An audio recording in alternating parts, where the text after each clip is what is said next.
Assalamualaikum warahmatullahi wabarakatuh. Saya di sini akan menyampaikan materi saya yang berjudul yaitu prosedur pembuatan perjanjian internasional. Di sini yang pertama saya akan menyampaikan yaitu definisi perjanjian adalah kesepakatan resmi atau kontrak antara Allah dengan manusia, antara manusia dengan manusia untuk melakukan atau tidak melakukan sesuatu. Kadang hanya satu pihak yang diharuskan menjalankan ketentuan dalam perjanjian itu. Perjanjian seperti itu disebut perjanjian satu pihak, yang sebenarnya sama dengan janji. Ada juga perjanjian yang harus dilaksanakan oleh dua pihak, yang disebut perjanjian dua pihak. Selain perjanjian yang Allah buat dengan manusia, di Alkitab ada juga perjanjian yang dibuat di antara manusia, suku, bangsa, ataupun kelompok tertentu. Yang B, hubungan kerja. Pada dasarnya, hubungan kerja yaitu hubungan antara pekerja dan pengusaha terjadi setelah diadakan perjanjian oleh pekerja dan pengusaha, di mana pekerja menyatakan kesanggupan untuk bekerja pada pengusaha dengan menerima upah, dan di mana pengusaha menyatakan kesanggupannya untuk mempekerjakan pekerjaan dengan membayar upah. Perjanjian yang sedemikian itu disebut perjanjian kerja. Dari pengertian tersebut, jelaslah bahwa hubungan kerja sebagai bentuk hubungan hukum lahir atau tercipta setelah adanya perjanjian kerja antara pekerja dengan pengusaha. Hubungan kerja pada dasarnya meliputi hal-hal mengenai yang pertama yaitu pembuatan perjanjian kerja merupakan titik tolak adanya suatu hubungan kerja. Yang kedua yaitu kewajiban pekerja, yaitu melakukan pekerjaan sekaligus merupakan hak dari pengusaha atas pekerjaan tersebut. Yang ketiga yaitu kewajiban pengusaha, yaitu membayar upah kepada pekerja sekaligus merupakan hak dari si pekerja atas upah. Yang keempat yaitu berakhirnya hubungan kerja. Yang kelima yaitu cara menyelesaikan perselisihan antara pihak-pihak yang bersangkutan. Yang C, perjanjian kerja. Perjanjian kerja menurut Undang-Undang Nomor 13 Tahun 2003 Pasal 1 Angka 14 adalah suatu perjanjian antara pekerja dan pengusaha atau pemberi kerja yang memuat syarat-syarat kerja, hak dan kewajiban dua belah pihak.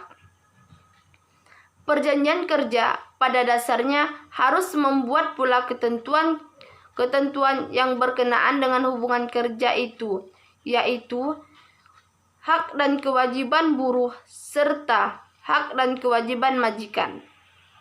Selanjutnya, perihal pengertian perjanjian kerja, ada lagi pendapat subjektif beliau menyatakan bahwa perjanjian kerja adalah perjanjian antara seorang buruh dengan majikan. Perjanjian mana ditandai oleh ciri-ciri adanya suatu upah atau gaji tertentu yang diperjanjikan dan adanya suatu hubungan di peratas, yaitu suatu hubungan berdasarkan mana pihak yang satu berhak memberikan perintah-perintah yang harus ditaati oleh pihak yang lainnya. Perjanjian kerja yang didasarkan pada pengertian Undang-Undang Nomor 13 Tahun 2003 tentang ketenagakerjaan tidak disebutkan bentuk perjanjian tertulis atau lisan. Demikian juga mengenai jangka waktu ditentukan atau tidak sebagaimana sebelumnya diatur dalam Undang-Undang Nomor 25 Tahun 1997 tentang ketenagakerjaan. Bagi perjanjian kerja tidak diminta bentuk yang tertentu, jadi dapat dilakukan secara lisan dengan surat pengangkatan oleh pihak pengusaha atau secara tertulis, yaitu surat perjanjian yang ditandatangani oleh kedua belah pihak. Undang-undang hanya menetapkan bahwa jika perjanjian diadakan secara tertulis, biaya surat dan biaya tambahan lainnya harus dipikul oleh pengusaha. apalagi perjanjian yang diadakan secara lisan. Perjanjian yang dibuat tertulis pun bisa diadakan dengan singkat sekali, tidak memuat semua hak dan kewajiban kedua belah pihak. Sebagai bagian dari perjanjian pada umumnya, maka perjanjian kerja harus memenuhi syarat sahnya perjanjian sebagaimana diatur dalam pasal 1320 Kitab Undang-Undang Hukum Perdata. Ketentuan ini juga tertuang dalam pasal 52 ayat 1 Undang-Undang Nomor 13 Tahun 2003 tentang ketenagakerjaan yang menyebutkan bahwa perjanjian kerja dibuat atas dasar 1. Kesepakatan kedua belah pihak. Yang kedua, kemampuan atau kecakapan melakukan perbuatan hukum. Yang ketiga yaitu adanya pekerja yang dijanjikan. Yang keempat yaitu pekerja yang dijanjikan tidak boleh bertentangan dengan ketertiban umum, kesusilaan, dan ketentuan peraturan undang-undang yang berlaku.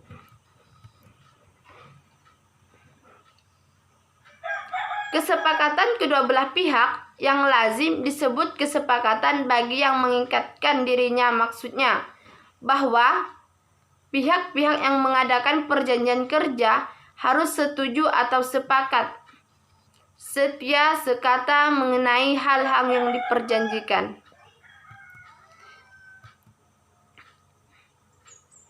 Apa yang dihendaki pihak yang satu dihendaki pihak yang lain. Pihak pekerja menerima pekerjaan yang ditawarkan, dan pihak pengusaha menerima pekerja tersebut untuk dipekerjakan. Kemampuan atau kecakapan kedua belah pihak yang membuat perjanjian, maksudnya pihak pekerja maupun pengusaha cakap membuat perjanjian. Seseorang dipandang cakap membuat perjanjian jika bersangkutan telah cukup umur. Ketentuan hukum ketenagakerjaan memberikan batas umur minimal 18 tahun atau pasal 1 angka 26 Undang-Undang Nomor 13 Tahun 2003 tentang ketenagakerjaan. Selain itu, seseorang dikatakan cakap membuat perjanjian jika orang tersebut tidak terganggu jiwanya atau waras. Adanya pekerjaan yang diperjanjikan dalam istilah pasal 1320 KUH adalah hal tertentu. Pekerjaan yang diperjanjikan merupakan objek dari perjanjian kerja antara pekerja dengan pengusaha, yang akibatnya hukumannya melahirkan hak dan kewajiban para pihak. Objek perjanjian harus halal, yakni tidak boleh bertentangan dengan undang-undang, ketertiban umum, dan kesusilaan. Jenis pekerjaan yang diperjanjikan merupakan salah satu unsur perjanjian kerja yang harus disebutkan secara jelas. Keempat syarat tersebut bersifat kumulatif, artinya harus dipenuhi semuanya baru dapat dikatakan bahwa perjanjian tersebut sah. Syarat kemauan bebas kedua belah pihak dan kemampuan atau kecakapan kedua belah pihak dalam membuat perjanjian dalam suatu perdata disebut sebagai syarat subjektif karena menyangkut mengenai orang yang membuat perjanjian. Sedangkan syarat adanya pekerjaan yang diperjanjikan dan pekerjaan yang diperjanjikan harus halal disebut sebagai syarat objektif karena menyangkut objek perjanjian. Kalau syarat objektif tidak dipenuhi, maka perjanjian itu batal. Demi hukum artinya, dari semula perjanjian tersebut dianggap tidak pernah ada jika yang tidak dipenuhi syarat subjektif, maka akibat hukum dari perjanjian tersebut dapat dibatalkan. Pihak yang tidak memberikan persetujuan secara tidak bebas, demikian juga oleh orang tua atau wali atau pengampu bagi orang yang tidak cakap membuat perjanjian, dapat meminta pembatalan perjanjian itu kepada hakim.